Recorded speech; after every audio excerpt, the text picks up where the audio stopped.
hanya dalam waktu 2 jam akan bisa merubah hidup kalau memang betul-betul diperhatikan. Kenapa saya bilang begitu? Karena ada banyak sekali saya temukan di daerah lain, begitu mendengarkan ini mulai mereka berusaha, ya, ada yang sudah, nanti tanya di PMN, benar nggak ada yang sudah mulai kaya raya akibat daripada memulai usaha PMN yang mulainya kecil-kecilan dari Permodal Nasional Madani menjadi besar. Ini tidak menutup kemungkinan. Zaman sekarang tidak menutup kemungkinan. Kalau zaman dulu baru, ya. Kalau zaman dulu tuh orang itu ya, kalau mau kaya ya bisa gitu aja, harus usahanya harus. Tapi zaman sekarang akibat daripada digital, ya, akibat bisa memasarkan dengan pasar dunia terbuka, itu bisa orang menjadi kaya dalam sekejap. Maksudnya kaya yang kaya raya triliunan pun hanya dalam satu keturunan, bahkan tidak satu keturunan. Kalau dulu itu dibutuhkan bisa 3 keturunan, 4 keturunan. Tapi kalau sekarang banyak yang anak-anak muda yang sudah mempunyai bisnisnya triliunan. Jangan takut saya nggak punya modal. Ada sekarang itu, saya sediakan itu pembicara yang mulai memberikan fasilitas modal nanti, ya. Untuk anak muda ini, ya. Banyak sekarang ini di Jakarta ini banyak yang mempunyai restoran kalah sama orang rumahan. Jangan takut, ya. Orang di restoran kalah omsetnya dengan orang rumahan. Dia bekerja di rumah, dia membuat makanan di rumah, kemudian dia jual di online, ya. Akhirnya lebih besar omsetnya daripada restoran. Artinya apa? Jangan takut punya rumah di gang pun jangan takut. Pas rumah saya di gang gimana? Enggak. Di rumah di gang pun bisa bekerja. Asal punya produk yang bagus. Ya, apa produknya? Macam-macam. Apakah itu kerajinan? Apakah itu makanan? Apakah itu keripik? Ya. Bisa semua. Asal mempunyai pengetahuan, kerajinan, terus mulai niat, mau. Nah hari ini tolong, kalau memang udah ingin usaha niatnya, tolong perhatikan Pak Leo, aku perhatikan Bu Rizka, nanti sebentar lagi perhatikan Pak Arif, dana untuk bisa nantinya menambah ilmu, menambah bagaimana caranya memasarkan. Karena yang paling penting sekarang itu bagaimana memasarkan. Punya keahlian, punya produk, tapi tidak bisa memasarkan sama dengan ya, tidak ada artinya. Tapi begitu punya, oh saya bisa bikin keripik, saya bisa bikin saya bisa bikin kerajinan motif, ya, atau gelang apa gitu, ya. Maka caranya bagaimana saya memasarkan? Kalau memasarkan hanya di rumah saja, di tetangga saja, nggak akan begitu laku. Tapi begitu ditaruh di digital, begitu ditaruh di platform seperti Tokopedia dan Shopee, maka langsung dunia tahu. Nah, mudah-mudahan nanti dari dunia sana ada yang order. Saya perlu gelang dari Ulatan sebanyak 10.000 gitu kan. Sibuk dan langsung dari tetangga, tahu nggak ada modal, bicarakan itu sama Ibu Rizka, dan itu ada Pak Arif dari BRI, cabangnya juga banyak. Nah, nanti kalau sudah di sini sudah ngerti, itu bisa dicari. Pak, saya punya modal, saya punya begini, saya punya usaha ini sudah mulai berkembang, saya ingin mencari kur. Itu saya tidak punya jaminan, tapi tolong saya dibantu. Nanti dibantu secara administrasi oleh mereka. Itu ya, dalam 2 jam aja. Kalau dalam 2 jam bisa ngerti, itu akan merubah bisa seumur hidup. Kalau umur sekarang masih sekitar adik-adik ini mungkin masih 20-an, 25 tahun, ya.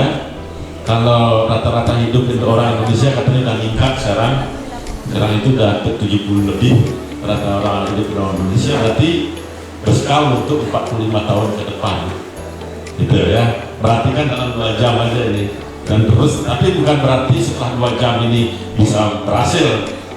Kita punya mimpi, 2 jam ini dilatih ya, kemudian jangan lupa bangun dari mimpi. Artinya bangun apa? Segera berusaha.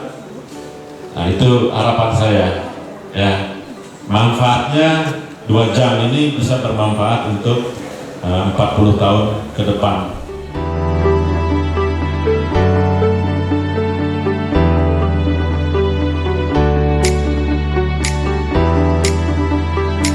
Digitalisasi pelaku UMKM nanti dibantu teman saya dari Tokopedia, dari Shopee. Nah, nanti dikelihatin bagaimana menjual secara online. Bapak Ibu nggak usah takut. Seperti yang dikatakan ini, ada yang pernah dengar nggak yang gelang Bali itu? Gelang Bali itu jujur saja saya pakai, tapi diambil sama istri saya, gelang Bali. Saya beli di Shopee itu harga 50.000. Padahal di sini ada yang dikasih ya, ada yang dikasih, mungkin ada yang beli mungkin 20.000. Di Shopee coba cek aja itu, jual gelang Bali saja dijual 50-60.000, dan penjualnya kan bisa dilihat tuh berapa puluh ribu yang dijual. Kalikan saja, hanya gelang Bali saja. Ayo, usahanya di mana? Tahu enggak? Enggak tahu usahanya, di rumah-rumah. Dia bukan ruko, bukan toko yang besar suaranya, bukan, di rumah-rumah. Tapi jualan di Shopee-nya bisa kelihatan berapa penjualannya. Gelang Bali yang biasa Bapak Ibu pakai ya, saya bisa pakai, tapi di bawah istri saya. Ya alhamdulillah, ya syukur, mungkin ini ya apa namanya, banyaklah ini kebaikan yang saya dapatkan.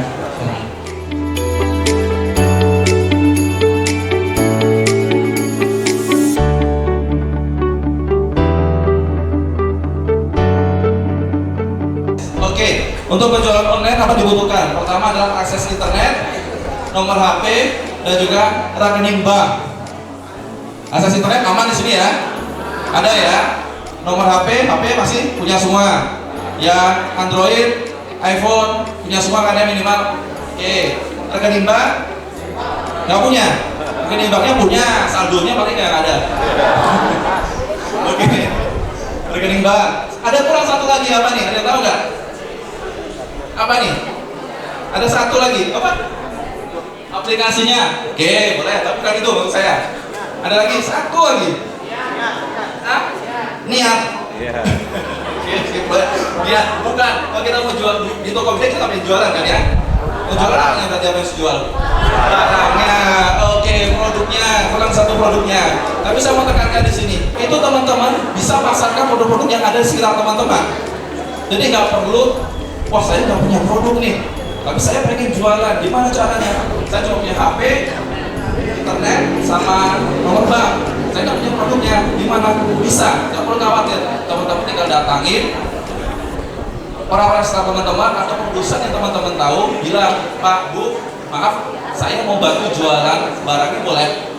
Saya foto dulu produknya, biar bagus, biar cantik, terus saya upload, saya jual di Tokopedia atau marketplace lainnya. Nanti setelah ada produk yang laku, saya datang, saya ambil barangnya. Seperti itu, ya. Jadi jangan berhenti di kata saya nggak punya produknya. Produk apa saja itu ada di sekitar teman-teman, mulai dari sekitar teman-teman dulu. Seperti itu.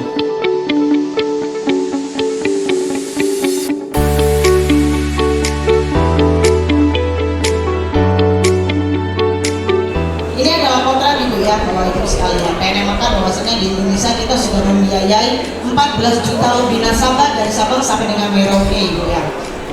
Jadi di sini kita penyalurannya juga sudah sampai di 165 triliun. Khususnya kalau di Bali kita sudah membiayai 80.000 nasabah yang kita biayai seluruh provinsi Bali Bapak Ibu sekalian ya. Kalau di Karangasem kita sudah punya 3.600 nasabah perempuan di Kecamatan Karangasem Bapak Ibu sekalian ya.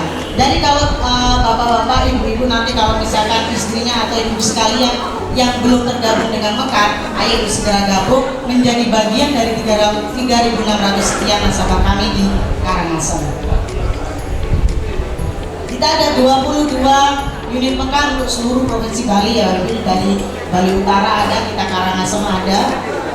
Mbak, gimana kalau misalkan usahanya dalam satu kelompok, misalkan satu kelompok nggak sama, apakah boleh? Boleh nih Bu ya. Misalkan yang satu jual sayur, yang satu ibunya kerajinan, yang satu misalkan toko kelontong, boleh gitu ya. Apalagi kalau misalkan ibunya belum punya usaha, terus ibunya mau usaha, boleh nggak boleh kita. Jadi kalau misalkan di Indonesia itu yang paling banyak yang kita biayai dalam modal bentuk usahanya dalam perdagangan sampai dengan ada jasa, ada perkebunan, ada pertanian juga kita bisa membiayai. Dan ini juga terdapat di Provinsi Bali karena Bali adalah tempat wisata yang ini Ibu ya, wisatanya luar biasa. Apalagi setelah COVID ini sudah aktif kembali, Bali di mana-mana sudah mulai macet ya, sama. Jadi perdagangan yang kita biayai itu adalah menjadi dominan. Jadi karena mungkin banyak wisata, ibunya yang dagang banyak. Jadi dari UMKM itu nanti yang harusnya semakin meningkat, naik kelas terus. Ini adalah contoh Bapak Ibu sekalian pengembangan kapasitas usaha. Jadi yang tadi di PNM tidak hanya memberikan modal finansial. Yang pertama itu finansial, oke, pembiayaan ya Ibu sekalian. Yang kedua adalah modal intelektual, yaitu pendampingan program pelatihan yang dibutuhkan oleh nasabah-nasabah kami. Kayak kami kemarin di Pandasari budidaya stroberi. Nah, kita kemarin sudah melakukan pelatihan di sana. Kalau misalkan di Karangasem itu apa? Boleh nanti kita lakukan pelatihan. Gunanya apa? Untuk peningkatan kapasitas usaha.